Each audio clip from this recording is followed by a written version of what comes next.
In this video, we're going to talk about mathematical problems involving patterns. Hello everyone, my name is Kathleen Dentejones and I am your instructor for this subject, Mathematics in the Modern World.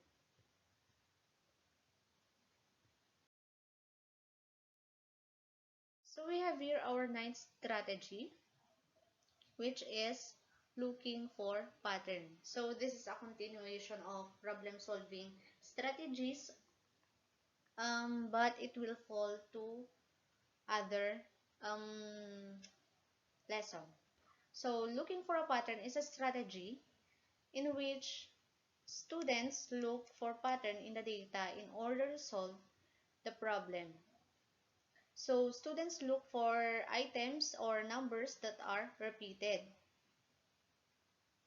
or a series of events that repeat. Discovering patterns can help students learn multiplication facts.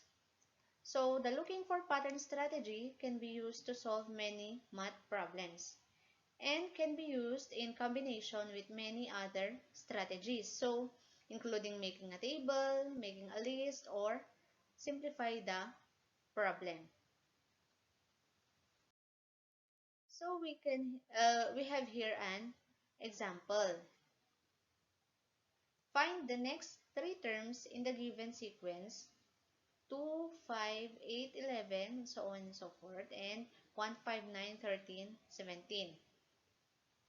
So for our step 1 is to understand the problem.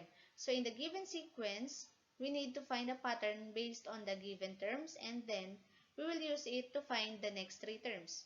So step 2 is to devise a plan. So the strategy appropriate to the problem is looking for a pattern strategy. So what we will do here is to see whether the terms are in increasing or decreasing and by how many units. So step 3 is carrying out the plan. So if we are to determine the terms in the given sequence, we'll notice that each term increases by 3. So if this term or this pattern continues, the next three terms in the sequence would be 14, 17, it should be 17, I'm sorry,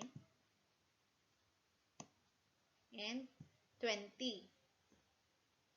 Hence, the next three terms in the first sequence are 14, 17, and 20. How about for the second? So looking at the terms of the sequence, it seems that the second term is 4 greater than the first term. So same is true for the third term, the fourth term, and so on. If this pattern continues, then the next three terms in the sequence would be 21, 25, and 29. Therefore, our answers are 25, 21, 25, and 29. Looking back, to check if our answers are reasonably correct, then we determine the difference between each of the given terms. So we have, for the first one, first pattern, 20 minus 3 is equal to 17, 17 minus 3 is equal to 14, and 14 minus 3 is equal to 11, which is found in the pattern. 11 minus 3 is equal to 8, 8 minus 3 is equal to 5, and 5 minus 3 is equal to 2. While for the second pattern, 29 minus 4 is equal to 25, 25 minus 4 is equal to 21, 21 minus 4 is equal to 17, 17 minus 4 is equal to 13, 13 minus 4 is equal to 9, 9 minus 4 is equal to 5, 5 minus 4 is equal to 1.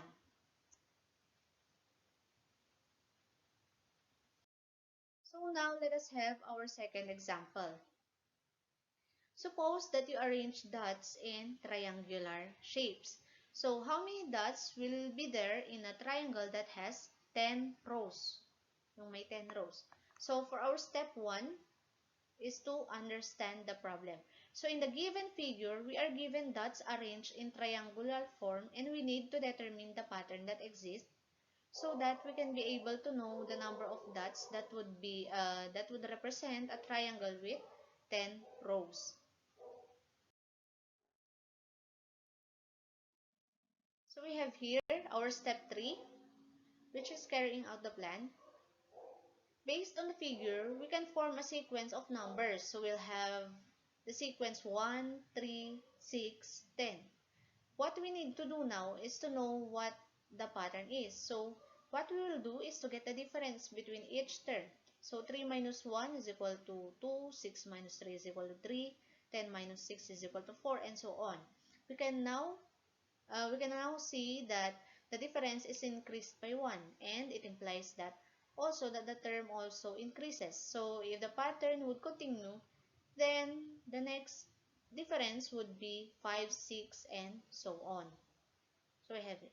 So from the list, we can see that if there are 10 rows in the triangle, then there would be 55 dots all in all. So hence, there would be 55 dots in a triangle having 10 rows. So for our step 4, which is looking back, to check if our answer is correct, we can draw the triangles using dots, and we can see that the last triangle that we will have with 10 rows is 55 dots.